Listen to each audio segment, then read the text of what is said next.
kayak pesawat gitu, nanti dia ada layarnya, kita tinggal pilih kita tuh sekarang lagi merasakan apa. Bed of hands, bahkan tuh orang-orang yang udah selesai ospek tahun depannya tetap pengen ospek lagi, bakal menyinggung mereka enggak ya? Tapi memang enggak enak sih makanan mereka tuh semua. Oke. Kalian pernah nggak sih lihat video-video orang di Belanda lagi di jalan, terus karena angin terlalu kuat kita tuh terlempar. Pernah sih. Tapi gara-gara itu saya boncos, karena kan di sana sekali ngopi cara itu.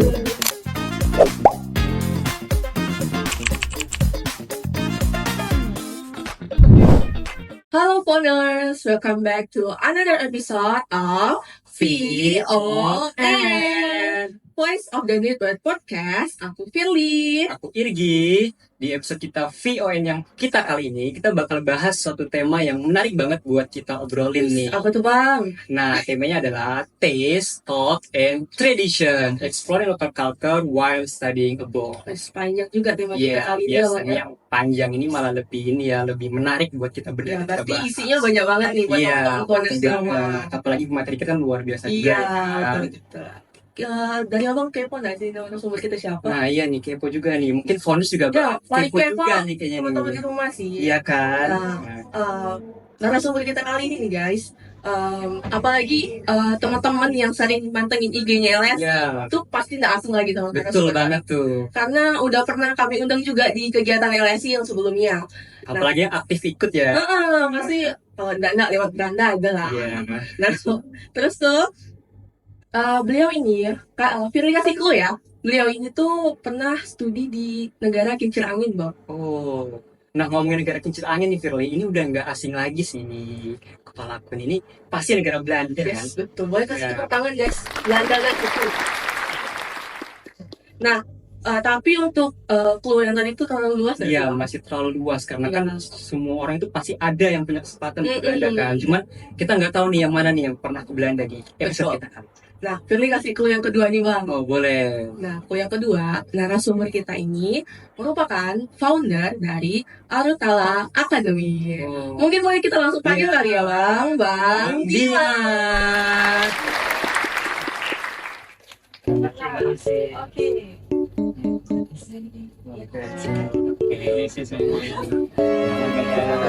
Halo Bang Dimas. Nah, oke Bang. Nah, kita udah excited banget Bang, pengen ngobrol-ngobrol Iya. juga seputar Belanda dan seputar pengalaman Bang Dimas ada waktu studi di sana. Betul. Before we start, mungkin boleh nih kita kenalan dulu sama Bang Dimas. Oke, mungkin diawali dengan bahasa Belanda. Oke, boleh nih Bang. boleh. Kita semangat Bang. Goedemiddag, ik ben Dimas.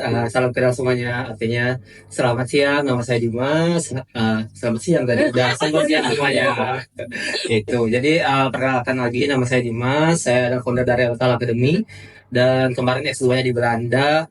Dan dulu pas S1 juga di Untar. Jadi tetap anak Untar juga, cuman S2-nya di Belanda gitu. Oh. Keren. Dulu di Untan ambil jurusan apa bang? Jurusan Teknik Informatika. Oh, informatika. Anak ngoding nggak Ya, ya? ngoding-ngoding ya, bahasa komputer. Tapi tidak suka ngoding. Kalau- Aja kayak gitu kan. Oh iya. Oke, kan tadi kita di awal perkenalan ada Firly mention kan bang, kalau abang pernah berstudi di Belanda nih. Ya. Nah, pasti teman-teman yang di rumah nih kepo kan, kayak apa sih bang alasan abang tuh milih Belanda? Iya, kenapa harus Belanda? Dari sekian banyak gitu kan bang. Oke, Why jadi Belanda? mau jawaban jujur atau jawaban ini? Mungkin. Dua-duanya mau deh. Dua-duanya. Kepo juga nih Bang. Kalau jawaban diplomatis, karena keterimanya di situ. Iya. Jadi jujur sebenarnya awalnya itu pengen studinya tuh bukan di Belanda. Belanda. Sebenarnya pengennya tuh di Jepang karena saya suka anime segala macam. Terus ngelihat saya kan S2-nya pengen bisnis teknologi. Mm-mm. Tapi di Jepang tuh nggak fokus di bisnis, Oh. fokusnya di science, Iya. engineering dan segala macamnya. Saya engineering juga, tapi mau spesialisasi di bisnis. Oke. Nah jadi menutup nih, apa ya, kayaknya ngapain juga itu nanti Jepang tuh liburan aja. Jadi ditutup, oh kayaknya Korea bagus nih, Korea Selatan. Oh. Dan memang cocok nih, jadi daftar terus sampai 5 kali, gagal terus nih. Nah saya ini daftar Belanda nih sebagai cadangan, kalau keterima alhamdulillah. Tiba-tiba keterimanya di Belanda. Oh, malah di luar plan awal ya. Nah, tapi memang sebenarnya mungkin Tuhan udah punya jalan lain. Iya, udah punya jalan lain. Bayangkan kalau saya S2 di Korea atau di Jepang pasti jalan-jalan ya terus kan. Iya, kayak Malah nggak fokus belajar ya. jadi pas di Belanda di Eropa saya itu kan biasanya yang ke Eropa itu kan orang-orang yang suka bola dak sih. Iya betul. Ke Jerman dan segala macamnya, dan di rumah saya itu letaknya itu ada stadion terbesar sepak bola di Belanda. Jadi kalau mereka kayak liga-liga gitu dekat rumah, Oh, jadi abang sering. tapi sih tidak ngerti bola. Jadi kayak tidak ada apa ya, tidak ada Iya. pengen main-main aneh-aneh gitu. Jadi di rumah belajar gitu. Nah, memang itu hikmahnya kali kenapa Belanda. Itu yang jawaban jujur. Kalau diplomatis ya, nah Apa tuh bang? Penasaran juga. karena kan nanti kan kita kalau interview beasiswa harus cantik ya. Iya, betul. Lirik bang. Jadi sebenarnya kalau di Belanda satu-satu yang mengajarkan business information technology itu di Belanda. Jadi itu di Eropa itu salah satunya cuma di Belanda itu University of Twente yang mengajarkan barang-barang hal tersebut. Dan universitas itu fokus sama pengembangan mahasiswa. Jadi banyak kegiatan-kegiatan UKM seperti ini. Dan semenjak S1 tuh suka kegiatan kan di Untan. Iya, udah suka kegiatan dari awal. Benar. Jadi itu kayak kalau kuliah tuh tidak suka kayak kuliah pulang. Kupu-kupu. Iya. Kupu-kupu.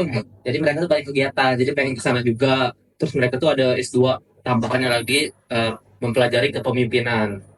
Jadi kan kayak unik gitu kan. Iya, Unik iya, gitu. iya. Nah, kenapa itulah pilih Belanda. Jadi itu memang jalannya kali ya. Udah. Jadi ada dua Ada dua alasan. Ada dua alasannya. Jujur sama diplomatis gitu ya. Tapi jangan diviralkan juga. Ada jujurnya gitu. Nggak apa. Aman bang. Sebenarnya aman. Aman. Oke, University of Twente bang ya. Twente. Ya Twente. Oke. Di sana ini kalau untuk fasilitas sih saya rasa pasti beda banget nih sama di Indonesia. Pasti kayak ada sesuatu yang menarik juga nih di universitas tersebut. Mungkin dari segi fasilitas yang memang mendukung mahasiswanya untuk berkegiatan dan lain-lainnya nih bang. Ada nggak sih kayak yang menarik minat mahasiswa atau mungkin jadi sesuatu yang menarik untuk kita ini juga? Oke, jadi untuk fasilitasnya ya. Ini kan kita sekarang lagi ngomongin di Untan. Nah, kalau teman-teman sendiri di Untannya ya, pengen ada apa sih di fasilitas kalian? Jadi kita bisa membandingkan nih. Iya. Oh, mungkin ini. Kayaknya waktu itu Puri pernah dengar nih dari konten-konten abang lah kan habis stalking. Kayak kalau di Belanda tuh ada kayak mediasi gitu loh. Kayak tempat untuk para mahasiswa tuh merealisasikan stres mereka gitu. Nah, oke. di sini kan ada kan, nggak mungkin kayaknya itu tuh. Gimana tuh bang? Oh, mental health ya. Nah, jadi Iya. satu ke mental health. Nah, Jadi kalau mental health itu sebenarnya semua itu tidak cuma satu gedung aja. Memang ada gedung fokus untuk menaungi mental health-nya kita. Tetapi ada setiap gedungnya itu sendiri dia ada spot-spot untuk anak-anak tuh bisa lebih mengerti sama mentalnya mereka, untuk ngerilis stres mereka dan segala macam. Karena mereka tahu beban belajar di Belanda tuh jauh lebih susah dibandingkan negara-negara Eropa lainnya. Ya. Jadi kalau kita bisa bandingkan tuh biasanya kalau di Italia atau Perancis segala macam itu nggak terlalu, tapi biasanya anak-anak yang exchange ke Belanda mereka tuh stres, kadang tuh nangis dan segala macamnya. Jadi mereka tuh menaungi itu dengan beberapa alat lah. Contoh di perpustakaan tuh kita kayak ada namanya bilik psikologi. Jadi kayak apa ya? Ruang khusus Gitu kayak apa ya? Kayak alien gitu. Jadi kita masuk ada ruangannya. ada di langsung dunia lain gitu. Sekarang gitu ada lagi tidak tahu lah ya. Kan alien. Nanti suri jadinya. Nah, jadi kita masuk ke situ terus kita kayak duduk gitu di ruang kayak pesawat gitu. Nanti dia ada layarnya, kita tinggal pilih kita tuh sekarang lagi merasakan apa. Biasanya tuh ada beberapa tuh misalnya kayak kita lagi not confidence atau nilai kita jelek, nilai kita seperti apa, terus kita lagi lonely. Nah, mereka tuh nanti teknologinya bakal nge-guide kita untuk tidur, breathe in, breathe out, terus membuat kita tuh tidak stres lagi lah.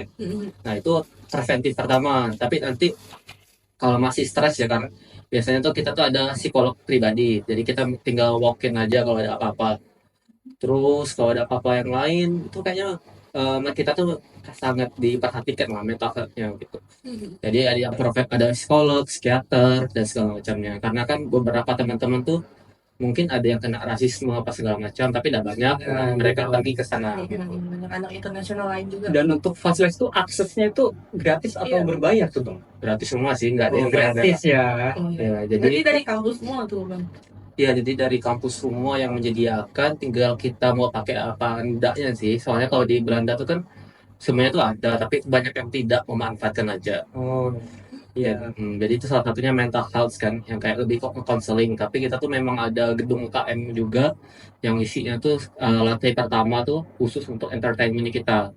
Jadi biliar tuh gratis, terus warnet tuh warnet high end tuh ya, Wah, menarik ya. ada PS5, Seru. segala macam, Kayak bukan kuliah tadi. Iya.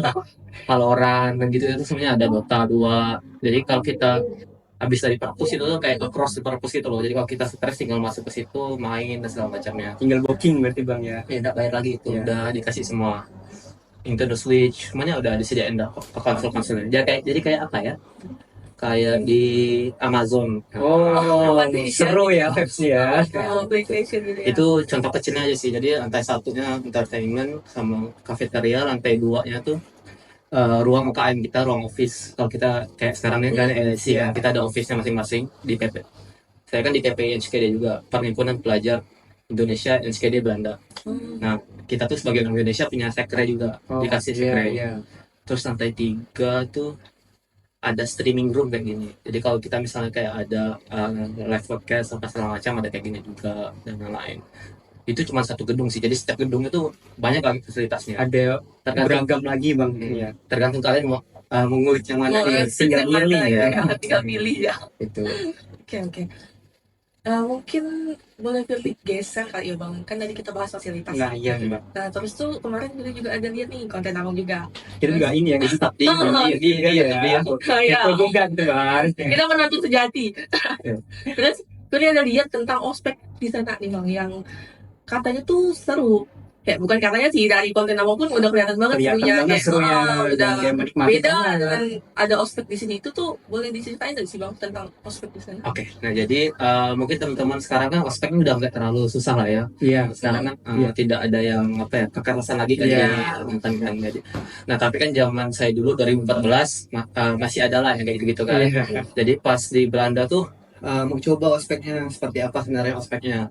Dan ternyata pas sampai itu sangat berbanding terbalik dengan ekspektasi ya.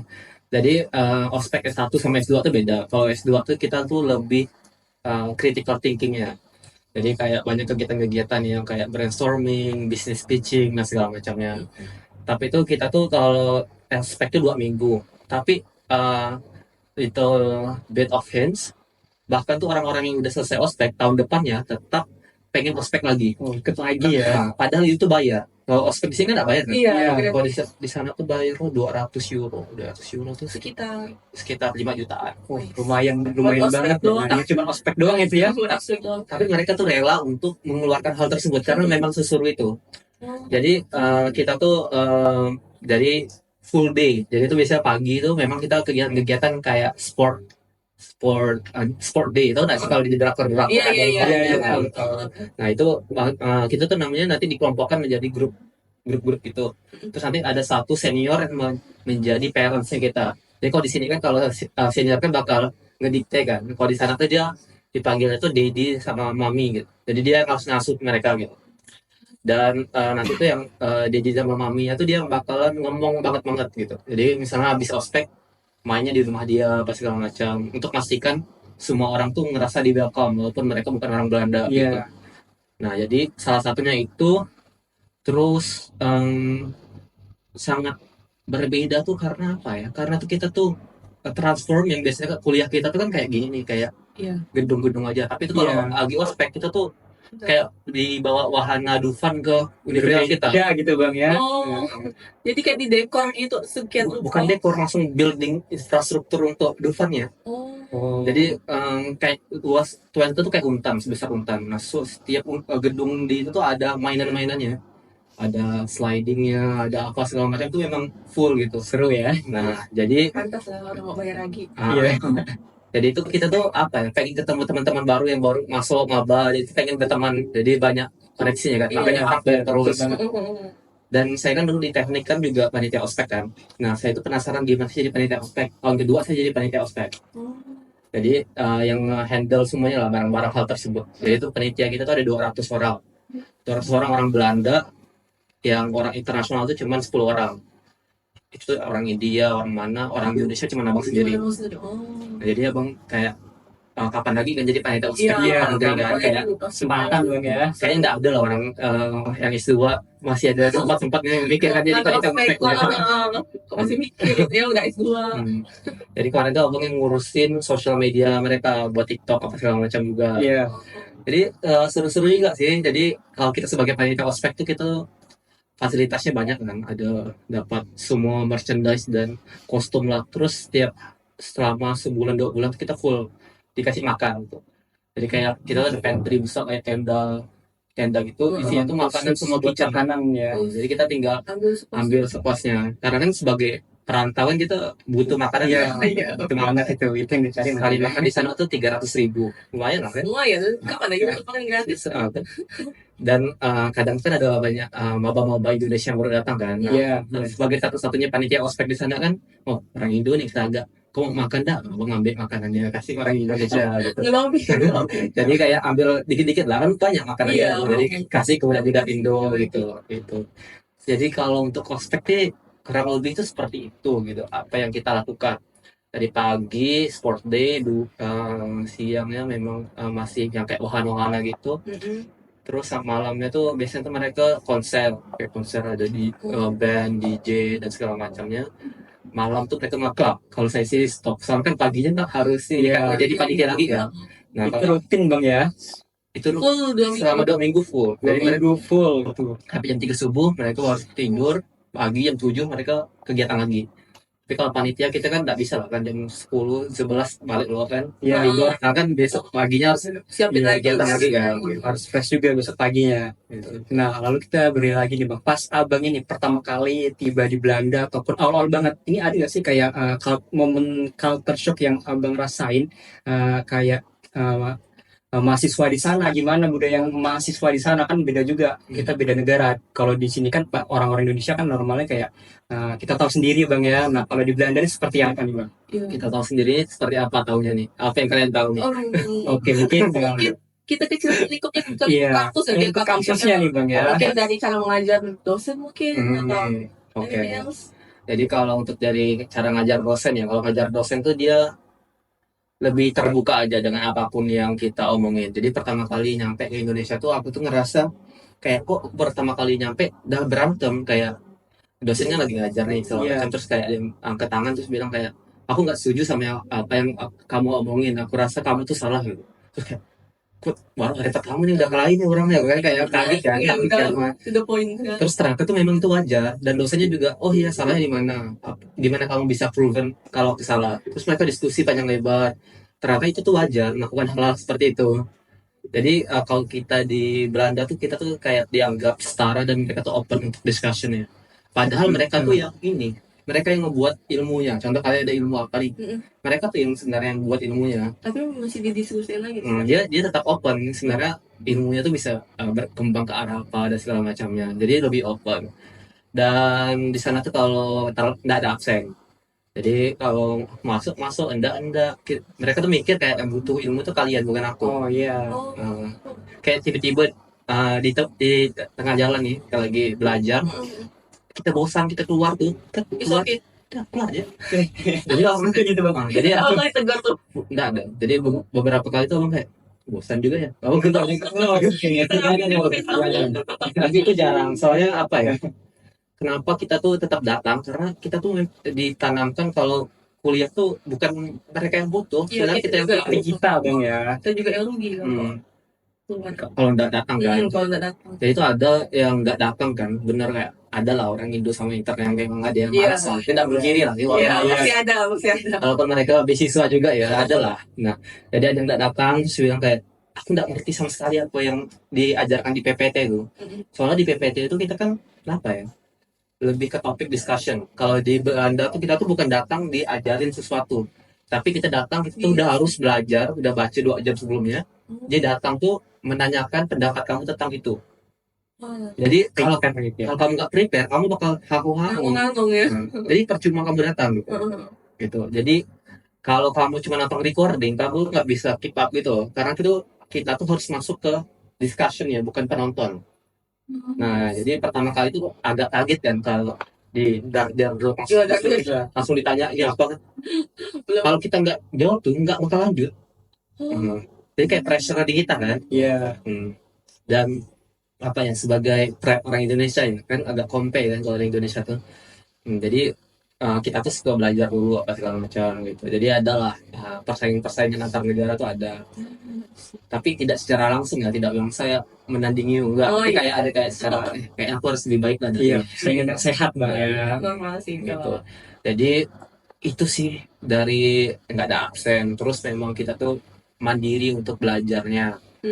Terus kalau anak-anaknya tuh lebih direct tuh lebih belak-belakan kalau ngomong apapun ya. Di ini ya, Kalau belakang nggak gitu. suka mungkin langsung dia. Langsung Ya. to the point gitu ya. Misalnya nih kalau sekarang ada yang attack-nya jelek langsung, kalau di Indonesia kan bakal dipendam dulu segala macam. Nah kalau Iya. di Belanda tuh langsung bilang kerjaan kamu jelek kayak kamu nggak boleh Iya. kayak gitu segala macam. Kalau kita kan sungkan gitu kan bang Iya. ya. Dan itu sebenarnya aku karena orangnya direct ya, jadi aku suka di sana. Oh, Jadi aku tuh nggak perlu cocok ya bang ya. nggak perlu mikirin apa kata orang gitu. Iya. Jadi karena kan suka jadi ketua juga, jadi itu mempermudah apa ya pace kerjaku. Jadi nggak perlu mutar-mutar dulu biar mereka nggak sakit hati dan segala macamnya. Iya. Gitu. Tapi kita udah set batas gitu. Kalau ini profesionalitas gitu. Jadi beberapa kali itu aku memang udah kayak tidak sejalan nggak ya sama kelompok di tempatku. Terus kita cut off dia segala macam. Tapi kita tetap ngobrol segala macam. Cuman kita tahu itu batas profesionalitas gitu.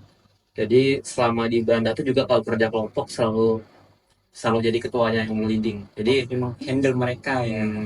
jadi mempermudah sih. Dan Kalau abang kan sebelumnya udah terbiasa kan sama itu pas di Indonesia juga. ya, jadi selama di Indonesia S1 nih suka ikut kegiatan-kegiatan kayak LSI dan segala macam. Promosi LSI jadi. Wah, ya. Jadi udah terbiasa nih ketemu sama orang-orang luar negeri dan segala macamnya. Jadi udah tahu kayak negara ini apa ya hot pointnya tuh apa yang nggak boleh disinggung apa cara kerja mereka tuh gimana. Jadi pas mimpin mereka tuh kayak gampang aja sih, kayak bukan gampang tapi udah terbiasa. Iya, udah terbiasa ya, jadi udah normal bagi kita, jadi enak buat ngarahinnya. Iya benar. Mungkin kita boleh minum. Oke. Kayak lagi nyampe belum dari. Makanya Serot kalau nggak bilang ya.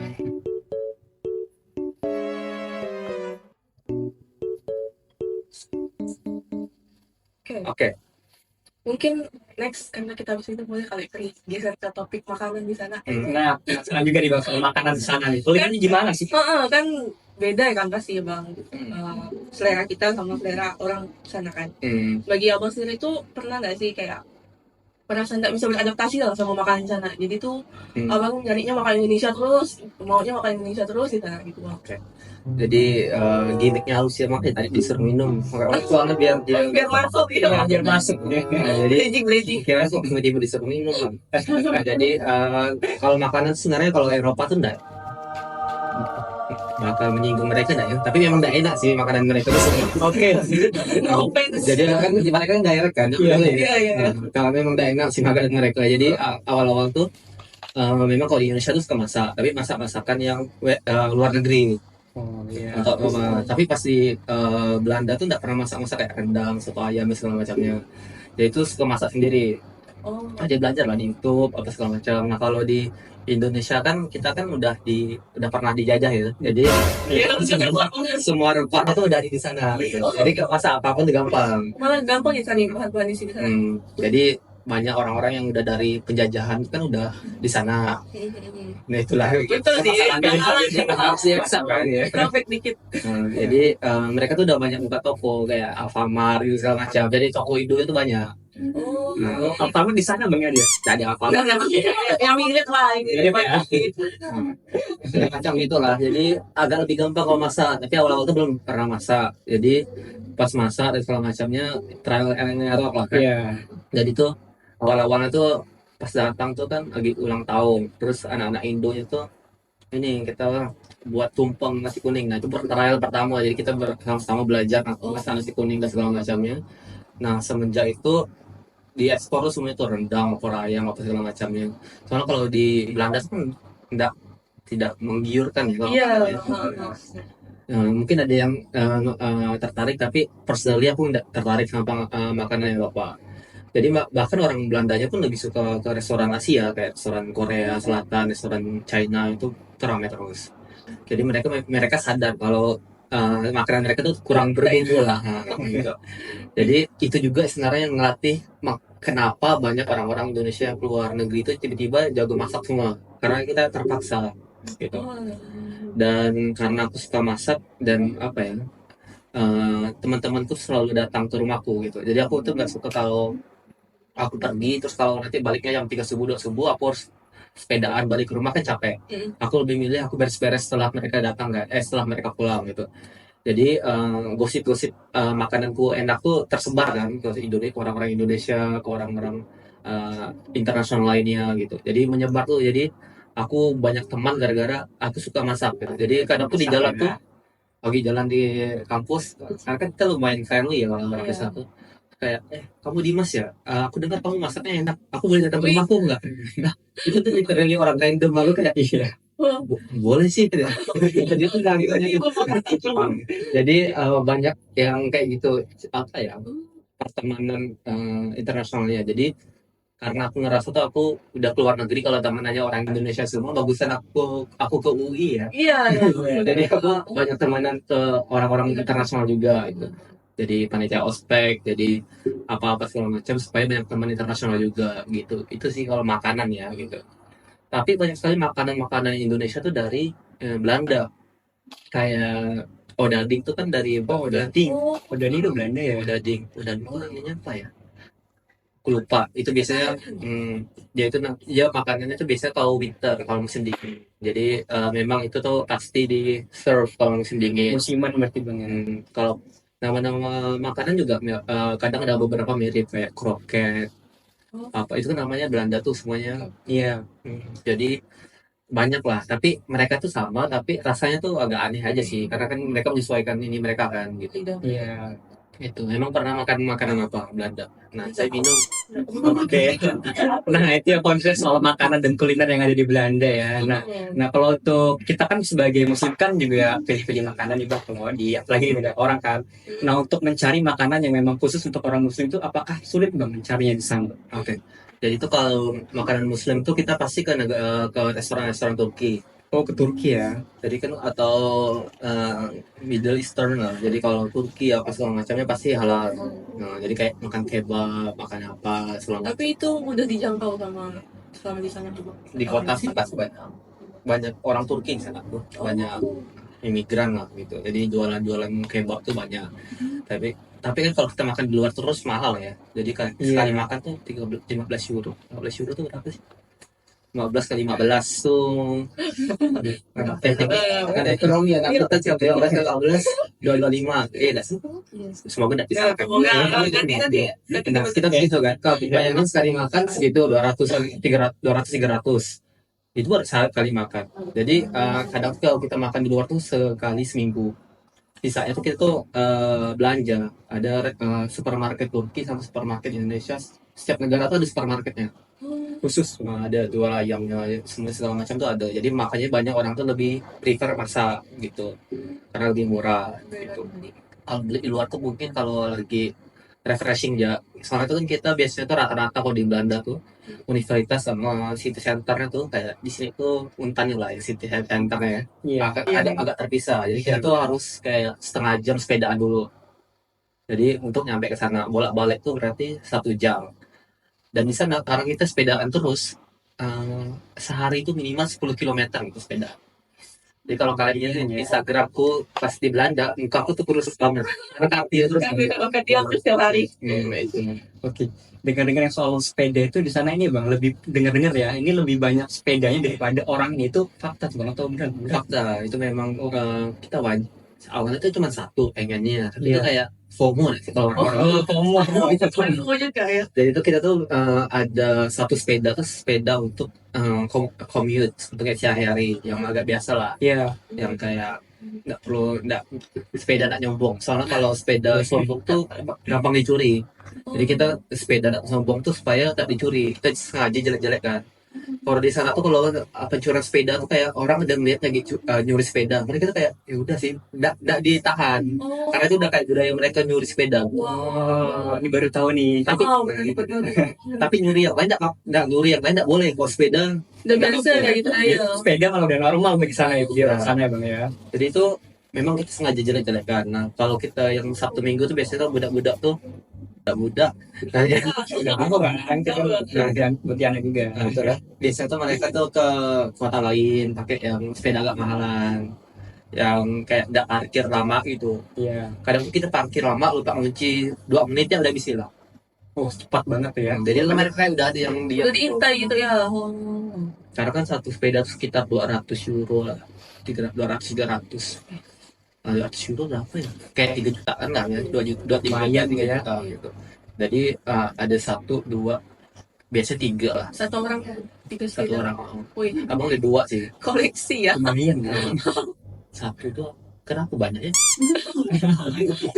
Kita tinggal tunggu. Oh karena abangnya ketua PPI, ketua Perhimpunan Pelajar Indonesia, jadi itu sering ada anak-anak yang exchange ke Belanda kan. Iya. Nah jadi kadang tuh mereka kalau balik, bang sepedanya ambil ya bang gitu. Jadi banyak menabung karena mereka enggak bingung kan buangnya kemana. Oh, iya. Karena di sana tuh kalau sampah kena denda kalau enggak dibersihkan gitu.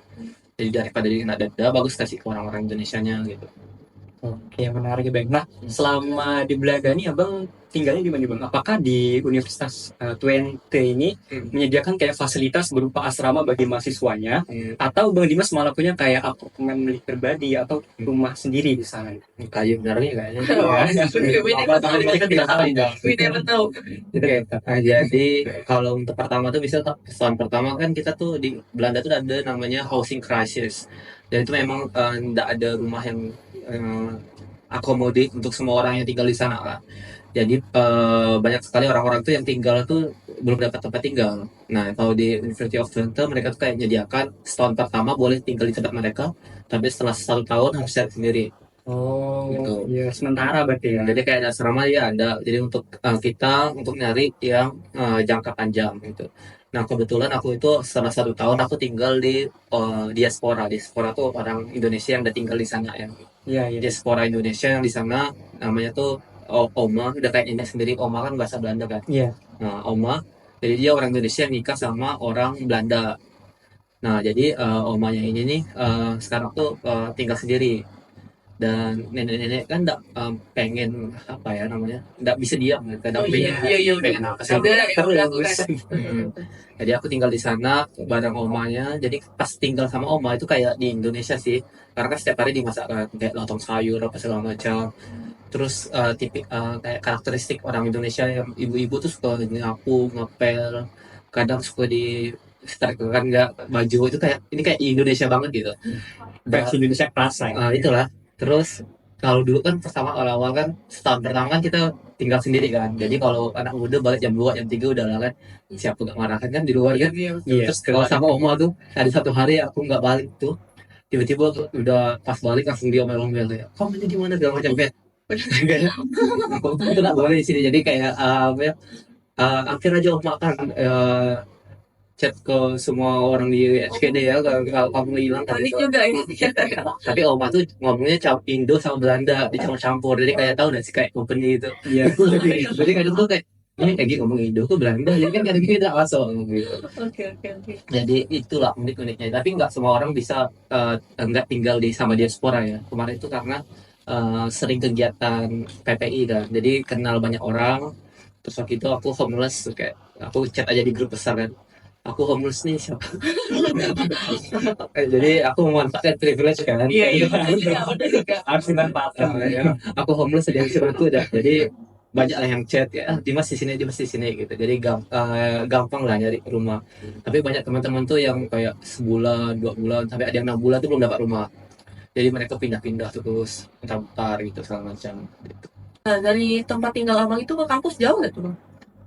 5 kilo. Jadi bolak-balik 10 kilo berarti. Ke sepeda tetap kan? Dan ini tidak apa ya? Tidak setara sama 5 kilonya Indonesia. Belanda itu kan negara kincir angin. Jadi itu kita menerjang angin. Jadi kita itu bisa ngayun tapi tidak gerak ya. Kalian pernah nggak sih lihat video-video orang di Belanda lagi di jalan, terus karena angin terlalu kuat kita tuh terlempar. Pernah sih bang. Nah, kita tuh memang benar-benar terlempar dan pegangan gitu. Nyata gitu ya. Sekuat itu ya. Jadi kalau pakai apa namanya payung tuh Payung. bakal Bisa bawa terbang payung, kan? Iya, kayak payung yang kebalik sampai kebalik gitu. Ya, nah, kita tuh terangkat payung, sampai terseret-seret gitu. Itu kalau lagi parah sih. Itu beberapa kalau lagi parah tuh biasa libur juga. Banyak yang meninggal beberapa gara-gara angin. Oh. Itu ada musimnya tertentu kan bang kalau angin seperti itu? Tahu gak sih ya? Ada musimnya? Kalau atau random ya gitu. Mungkin ada ya, mungkin Desember, November kali ya. Masa-masa winter gitu. Udah ke tingkat lagi. Ya, tapi tuh dia tuh udah bagus apa ya BMKG-nya. Jadi kayak 5 menit 10 menit sebelum itu tuh udah ada semua HP itu ada warningnya. Jadi kita pasti di rumah terus gitu. Kalau angin kan dia bakal jatuhkan pohon apa segala macam kan. Nah itu yang berbahaya gitu. Kalau kita terbang sih terbang terbang gitu. Nggak cuma dikit. Tapi ada gak teman-teman tuh yang kayak yolo gitu kayak lagi badai-badai tiba-tiba datang ke rumah kayak lah gimana kok dia jalan kayak mereng-mereng kayak mungkin mereka bosan kali di rumah. Nyari tantangan dikit gitu ya kawannya. Adrenalin. Iya. Nah mungkin kalau untuk kebiasaan nih bang, yang tadi kan banyak nih kan kebiasaan yang abang sebut dari makanan atau kebiasaan kampus. Kebiasaan di lingkungan sekitar abang lah selama di Belanda tuh ada nggak sih yang paling berkesan di abang? Kebiasaan gitu belajar sih dah. Kalau orang-orang detik ya. Intinya belajar ya bang ya. Kalau orang-orang Indonesia tuh tergantung sama ininya, sama status pendidikannya. Kalau S1, S2, S3. Kalau S1 kita agak lebih apa ya, lebih tetap belajar tapi lebih slow ya. Nah, kalau S2 tuh literally dari pagi sampai malam tuh kita belajar terus. Jadi Itu full bang. kalau saya itu misalkan subuh udah bangun apa Iya. segala macam. Terus dari setelah sholat tuh baca 5 sampai jam 7, baca untuk kuliah kan jam 8. Iya. Iya. Waktu baca prepare Sampai ditanya. bisa jam 8 sampai jam 3 jam 5 itu kan kuliah utama. Dan habis itu habis kuliah kita ke perpus belajar lagi. Bisa jam 7.30 ada kuliah tambahan, kan ada 2 degree saya. 7.30 sampai jam 9 belajar. Habis jam 9 belajar kita balik ke perpus lagi sampai jam 11 belajar. 11 balik ke rumah tidur udah itu tuh di bawah Ada Belajar. panik banget ya kita sedang Dimas ya. tapi di sela-sela itu biasanya kayak kan ada sela-sela jam 2 jam ya biasanya kadang nguruskan PPI nguruskan kegiatan-kegiatan kayak gitu itu masih ada. Jadi kalau pas ada sela-sela tuh kadang terlalu istirahat sih memang ngerjain barang-barang lain gitu karena saya hobi ya bukan karena apa ya pengen so-soan apa segala macam karena saya tuh ngerilis stres saya lewat kegiatan gitu. Iya. Malah kalau dari kegiatan kayaknya abangnya malah Bingung juga mulai dari kegiatan. Karena kan apa ya kayak sering udah baca jurnal segala macam kayak mumet kan masih ada blognya segala macam Iya. gitu. Jadi salah satu rilis stresnya lewat baca lewat kegiatan gitu ketemu orang gitu. Kalau untuk yang purpose nih bang, purpose nih sempat lihat juga kayak konten itu kalau di purpose itu kayak nguar gitu modelnya bang ya. Luar tuh Nguar aksesnya itu. konten di Instagram. Iya. Iya. Balik lagi ke konten. Oke. Ya kalau itu memang sebenarnya semua kenapa kita tuh banyak ke purpose karena itu lah karena kita udah ada kesadaran yang tinggi untuk belajar ya. Jadi tuh setelah kuliah tuh pasti kita pengennya belajar dan kerja kelompok gitu. Jadi jarang sekali nongkrong cuman tadi yang Sabtu Minggu. Dan itu tuh kadang 1 minggu pun kita pindah ke luar kota untuk refreshing. Jadi weekdays tuh literally kita memang belajar ya gitu. Fokus untuk belajar dan kita tuh memang ada kayak ruang-ruangan itu banyak. Nah kita tuh harus booking beberapa hari sebelum atau beberapa minggu sebelum lah supaya kita dapat ruangannya gitu. Jadi itu ada yang ruangan, ada yang sendiri. Yang sendiri itu nggak perlu booking. Nah, tapi kan kita kadang tuh pengen belajar sama kawan kan. Iya. Kita kadang tuh itu ganti-gantian bookingnya supaya kita dapat tempatnya gitu. Itu sih gitu. Jadi kalau untuk perpus memang sangat terus gitu. Kalau di Indonesia mungkin ada yang banyak juga, tapi nggak tahu lah ya. Iya, kita nggak tahu juga ya. Nanti saya udah salah. Begitulah. Nah, untuk kayak kebiasaan atau rutinitas yang memang sering banget Bang Dimas lakuin waktu di Belanda, apakah sampai di Indonesia lagi nih rutinitas tersebut masih Masih sering kebawa. masih kebawa sama Bang Dimas karena memang itu sesuatu yang positif dan mungkin memang berimpact juga tuh Bang. Hmm, kalau hobi belajar kerja sih memang hobi ya. Iya. Kalau baca dan segala itu memang hobi. Kalau tapi saya lebih kurang-kurangin sih. Kalau dulu tuh lebih nggak ada, karena lebih mengejar nilai dan segala macam dengan karena banyak yang mau dikejar. Nah, kalau di sekarang tuh lebih kayak menikmati hidup ya. Iya. Belajar secukupnya, masih secukupnya dan segala macam gitu. Jadi kalau berlebihan kan juga nggak bagus ya. Iya. Kayak tadi kerja terus dari jam 5 jam 4 sampai jam Overhead 11 juga lama-lama Bang ya. jadi bisa dilihat lah pas saya di Belanda tuh bentukannya sangat kurus lah ya. Jadi Nambah tadi. sekarang belajar untuk relax untuk apapun gitu lah. Jadi apapun yang berlebihan kan nggak bagus kan gitu. Iya, betul banget. Jadi kayaknya udah cukup lah apa yang udah diraih. Kayaknya kita sekarang lihat bagaimana cara memberi dampak gitu. Karena sekarang udah Sesuai porsi kita juga masing-masing. udah banyak ilmu yang didapat, tinggal bagaimana implementasi. Kan banyak orang yang belajar, banyak yang menggali apapun tapi tidak tahu bagaimana mengimplementasikannya ke masyarakat. Buat apa belajar jauh-jauh tapi nggak dipakai kan Iya. gitu. Mau mungkin dong. Boleh. Oke. Bisa coba. Kayaknya mereka mikir mau apa gitu jadi nggak Kira-kira hati lo. Oke. Oke. Oke. Kan tadi itu udah banyak bahas kebiasaan abang di sana kan, kayak banyak lah yang berbeda pasti dari sebelum abang di Indonesia ke sana, terus dari cara mengajar segala macam. Itu gimana sih abang beradaptasinya tuh bang? Kayak ada kesulitan nggak? Oke. Jadi kalau dari semuanya tuh kan awal-awal kan pasti semuanya lebih submisif ya orang Indonesia. Iya. Dan, lebih pemalu lah dengan pendapat yang kita utarakan gitu. Jadi apa ya, sebagai orang Indonesia di kelas kan banyak tuh orang Indonesia di kelas, kayak ada 10 kita orang Indonesia nya. Tapi itu gabungan dari beberapa angkatan karena kita digabungin. Oh, digabung gitu Bang ya. Jadi beberapa kelas kita masuk sama senior juga. Jadi ada beberapa tuh aku ngerasa kayak kita tuh terlalu pemalu dengan pendapat kita gitu. Jadi pas saya jadi ketua, awal-awal saya cuman ngumpulin orang-orang Indonesia gitu. Jadi nge-build di confidence-nya dan segala macam, bahwa kita tuh bisa bahkan lebih bagus dari mereka gitu. Nggak perlu malu-malu kalau kita punya pendapat gitu. Karena mereka juga kadang punya pendapat pun ya kadang mereka terlihat bagus karena mereka percaya diri gitu. Iya. Karena juga ada yang punya pendapat tapi terpendam dalam diutarakan. Ya. Nah, jadi 3 bulan pertama saya kayak melihat observasi apa sih yang orang-orang lakukan di internasional. Terus setelah itu kayak di breakdown ke teman-teman, kita harus gini. Terus kita udah terbiasa, kita tuh ngerasa kayak ya udah kita bisa aja gitu. Bahkan kita adaptasi Indonesia tuh lebih tinggi. Kenapa? Karena kita tuh Bhinneka Tunggal Ika, lebih banyak keberagaman gitu. Iya. Jadi misalnya contoh negara-negara yang satu suku tuh, mereka tuh lebih tertutup dan adaptasinya lebih rendah. Itu juga kita pernah bahas sih di kelompok Indonesia dan juga internasional gitu. Kenapa Indonesia tuh cepat belajarnya dan tergolong pintar kalau di luar negeri gitu.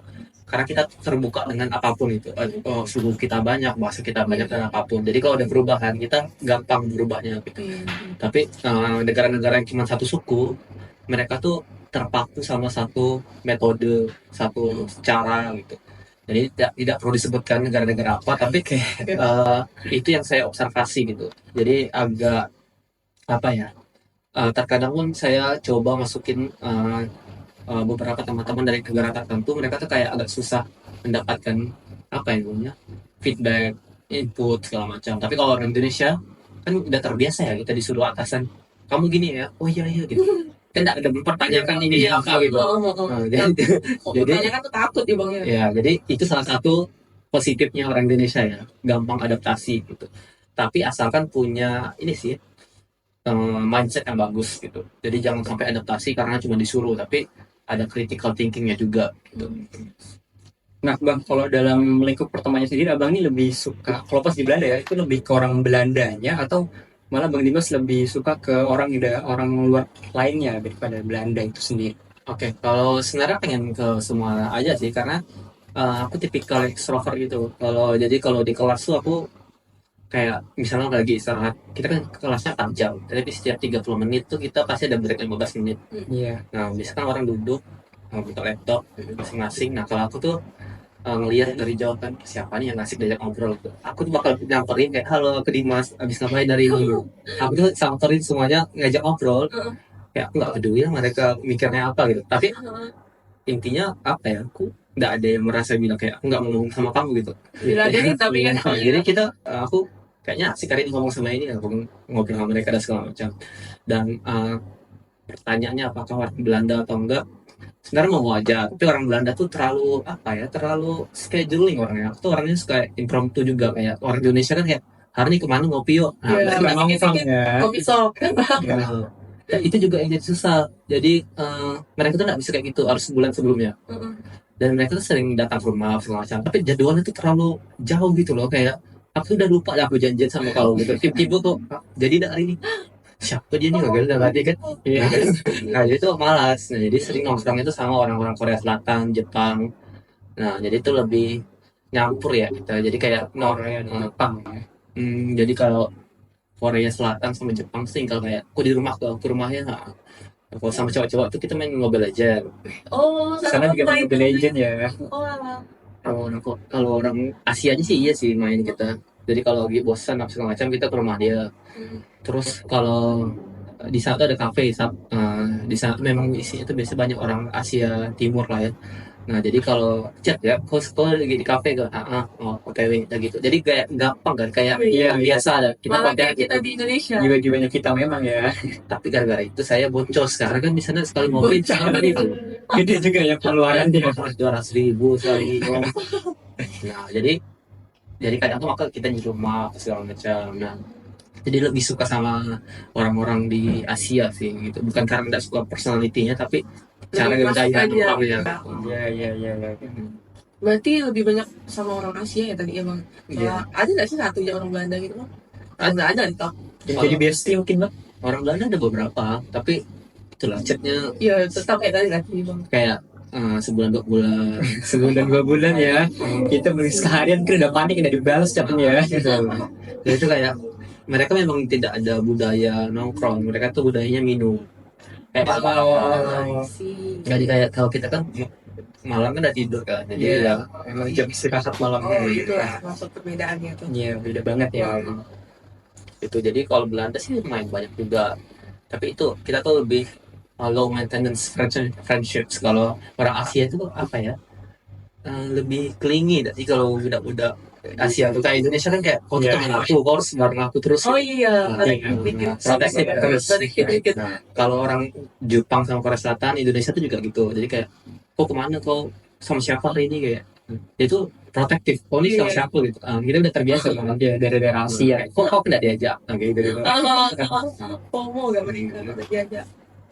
Jadi sering juga kalau di sama orang Korea Selatan tuh kan memang kadang tuh ada waktu yang tidak mau nongkrong kan. Iya di perpus memang sengaja tidak diangkat. Iya. Tiba-tiba jadi nelponnya terangkat di depan aku. Udah angkat sengaja kan. Karena kita direct ya. Jadi kalau di sana tuh saya gampang kayak aku memang udah bersama kau hari ini, maka aku udah angkat. Jadi mereka selalu gitu. Kalau di Indonesia kayak gitu kan. Iya. Nggak enakan ya. Jadi kalau kenapa aku suka di Belanda itu juga jadi direct, aku bilang aku nggak mau ngomong nongkrong sama kamu sekarang, dan kita tuh nggak ada hard feeling gitu. Iya. Iya. Oh, keren. Nah, kan tadi abang tuh tahunya orang Asia semua tuh memang dari berbagai negara tuh. Ada nggak sih bang kalau berteman sama mereka tuh momen lucu gitu bang? Kayak kan beda-beda nih. Dan mungkin kan bahasanya beda juga kan. Mereka di Jepang, di Korea. Nah, abang Budayanya pun beda juga, Mungkin Bang. bahasa apa bang? Kalau kita ngumpul, kita tuh awalnya kan berdua, Indonesia sama Korea, terus menyebar yang tadi lewat makanan tuh. Iya. Iya. Iya. Jadi mencampur ada di Jepang sama Korea Selatan. Kita tuh berlima berenam, dan di situ kita menyampurkan orang-orang yang dulunya bertikai, orang Jepang sama Korea Selatan. Terus mereka tuh ada hard feeling kayak eh ya itulah itu agak berbeda. Jadi abang tuh kayak nggak pernah menyangka abang tuh bisa mempertemukan mereka berdua gitu. Karena secara tidak langsung mereka adalah ininya segala macam, tapi kita baik-baik aja, mungkin itu kan luka lama kan. Iya. Jadi Iya, bisa membuat mereka damai lah. Iya, Jadi itu sih salah satu apa ya, bisa dianggap lucu lah. Iya sih. iya. Jadi berbagai budaya yang sebenarnya kalau nongkrong di Indonesia itu kan satu suku aja udah kesulitan kan, Iya, betul banget. apalagi kalau beda budaya semua kan. Nah itu kan sebagai, kalau nongkrong tuh pasti ada lah kan leadernya siapa yang bakalan Iya, Iya. itu kan kemana ini segala macam. Nah kalau di sana tuh juga apa kayak bakal kemana, siapa yang memutuskan ini kita beli apa. Nah jadi agak awkward juga pas ada momen-momen kayak gitu. Iya. Coba ya supaya bisa tetap relax Iya. ya, itu relax Iya. enjoy. Oke. Nah, mungkin Bang itu udah kerasa nih Bang, udah sampai di penghujung episode podcast kita yang kali ini. Nah, mungkin bagi untuk teman-teman Founders dan dari Bang Dimas mungkin kalau punya pesan yang ingin disampaikan atau punya tips untuk bagi mereka para Founders yang nantinya berkesempatan untuk berkuliah di luar negeri juga atau yang pengen ke Belanda juga, mungkin Bang Dimas boleh sharing tips atau mungkin dari persiapan juga dari mentalnya seperti apa, Bang. Oke, nah jadi tips buat teman-teman karena mungkin jangan pernah merasa kalian itu kecil. Karena dulu juga orang budak Pontianak, dari kecil dari TK sampai satu di Pontianak terus, tidak ada keluar gitu. Tapi apa yang aku lakukan berbeda dari orang-orang lain adalah aku tetap terus mencari opportunity yang ada dan bagaimana aku bisa mengasah hal tersebut gitu. Dulu aku tuh suka ketemu sama orang-orang hebat, aku approach satu-satu dan lain-lain. Nah sekarang aku balik ke Pontianak ngebuat Arutala Academy. Itu adalah sebuah komunitas supaya orang-orang yang memiliki mimpi yang besar dipertemukan sama mentor-mentor yang udah mencapai mimpi mereka, apakah itu study abroad, kuliah di luar negeri, kerja di luar negeri, dan lain-lain. Jadi itu sebuah komunitas yang sehat supaya orang-orangnya bisa belajar satu sama lain gitu. Jadi buat teman-teman kalau pengen sekarang mencapai mimpi kalian, kelilingi orang-orang dengan mimpi yang besar karena kalian akan tertular Iya. gitu. Kan ke bawah juga. Orang-orang yang punya semangat positif ya. Oke, jadi kalian bisa cek Arutala Academy ini Oke, topinya. boleh dicek sih guys ya. Nanti ada di bawah. Ya, Oke. Edit ya, edit. Oke. Jadi kalian itu aja sih Bang bisa jadi. buat teman-teman. Jadi nanti langsung aja cek untuk lebih lengkapnya sebenarnya apa sih yang kita lakukan setiap harinya di Arutala Academy. Setiap bulan ada kegiatan gathering dan lain-lain. Itu kalau mau tahu cerita lebih lengkap juga bisa datang langsung di acaranya. Boleh tepuk tangan dong. Sesi kita kali ini. Seru banget sih. Iya. Sebenarnya kali ini. Iya, betul banget Shirley. Iya, Bang. Oke, nah ini juga udah di akhir juga. Terima kasih juga untuk Bang Dimas yang udah mau bersedia jadi narasumber kita di episode kita kali ini. Banyak banget ya ini kayak motivasi dari Bang Dimas, sharing berbagai pengalaman selama di Belanda dan aktivitasnya di sana. Dan ini juga menjadi sebuah yang berkesan bagi kita dan para founders juga ya. Karena kita bisa keliling Belanda hanya di satu Iya, episode pas ini. dengar ini Iya. kayak merasa ikut cerita Bang Iya, Dimas juga gitu. betul. Kalau gitu terima kasih juga buat teman-teman. Jadi ini juga suatu pleasure juga buat Arutala Academy dan abang juga untuk bisa sharing ke teman-teman. Semoga lebih banyak orang-orang yang memiliki mimpi yang besar. Jadi kadang-kadang orang yang mimpi besar mereka tertahan karena mereka berbeda sendiri. Iya. Jadi mungkin dengan kegiatan-kegiatan seperti ini, podcast yang kalian lakukan, kalian juga bisa menginspirasi banyak orang juga. Yeay. Yeay. Terima kasih juga. Nah, teman-temannya kita udah dengar ya dari pengalaman Bang Dimas. Nah, mungkin kita udah ada di penghujung acara, jadi kita udah harus pamit nih teman-teman semua. Nah, bagi teman-teman yang lain juga jangan lupa like, komen, dan subscribe ya. Dan Jangan lupa. ya, dan jangan ini lupa kunjungi EG LAC juga. Dan Iya, teman-teman lupa harus juga. pantengin biar dapat informasi dan seputar kegiatan yang menarik juga tentunya. Oke, terima kasih Bang Dimas. Oke, Terima see you kasih guys. guys. Bye-bye.